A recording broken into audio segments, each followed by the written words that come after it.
कार्तिक महात्म्य 19वां अध्याय। राजा पृथु ने पूछा, हे देवर्षि, अब आप यह कहिए कि भगवान विष्णु ने वहां जाकर क्या किया तथा जलंधर की स्त्री का पतिव्रत कैसे भ्रष्ट हुआ। श्री नारद जी ने कहा, जलंधर के नगर में जाकर भगवान विष्णु ने उसकी पतिव्रता स्त्री वृंदा का पतिव्रत भंग करने का विचार किया। वह उसके नगर में एक उद्यान में जाकर ठहर गए और रात में उसे स्वप्न दिया।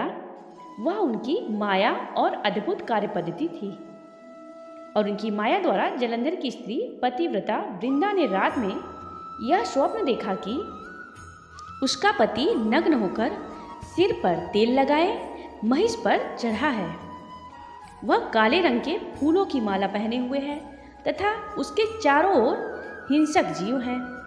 वह सिर मुंडाए हुए अंधकार में दक्षिण दिशा की ओर जा रहा है। उसने अपने नगर को समुद्र में डूबा हुआ देखा और इस प्रकार के बहुत से भयानक सपने देखे।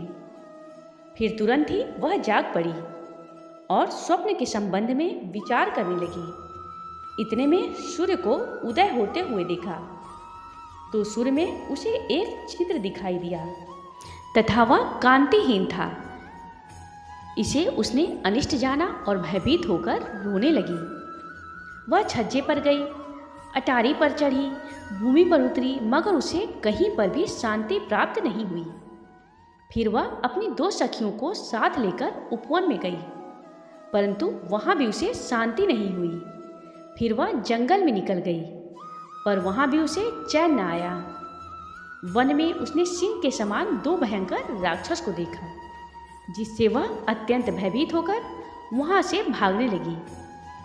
उसी समय वहाँ अपने शिष्यों सहित एक तपस्वी आ गया तो वृंदा उसके पैरों में हाथ लगाकर उससे अपनी रक्षा के लिए याचना करने लगी।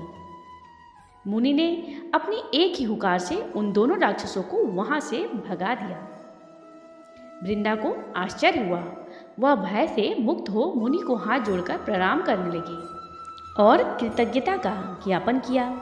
फिर उसने मुनि से अपने युद्धरत पति के संबंध में उसकी कुशल क्षेम का प्रश्न किया।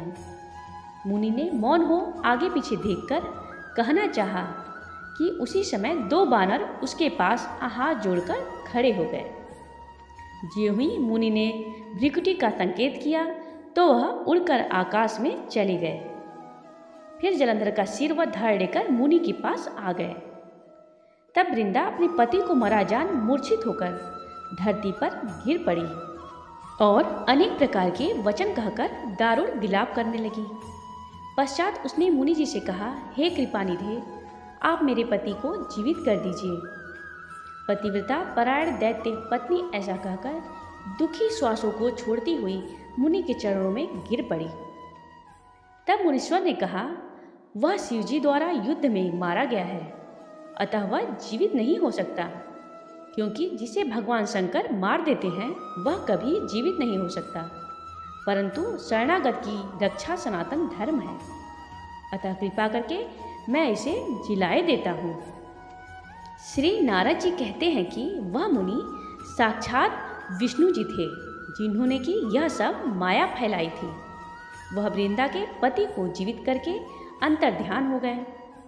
जलंधर ने उठकर वृंदा का आलिंगन किया और उसका मुंह चूमा। वृंदा भी पति को जीवित देखकर बहुत खुश हुई और अब तक हुई सब बातों को स्वप्न समझा। पश्चात वृंदा सकाम हुई। बहुत दिन तक अपने पति के साथ विहार करती रही। एक दिन उसने संभोग काल के अंत में भगवान विष्णु को पहचान लिया। तब वह उसे ताड़ित करती हुई बोली, हे परिस्त्री से गमन करने वाले विष्णु, तुम्हारे शील को धिक्कार है। मैंने जान लिया है कि वह मायावती तपस्वी तुम ही थे।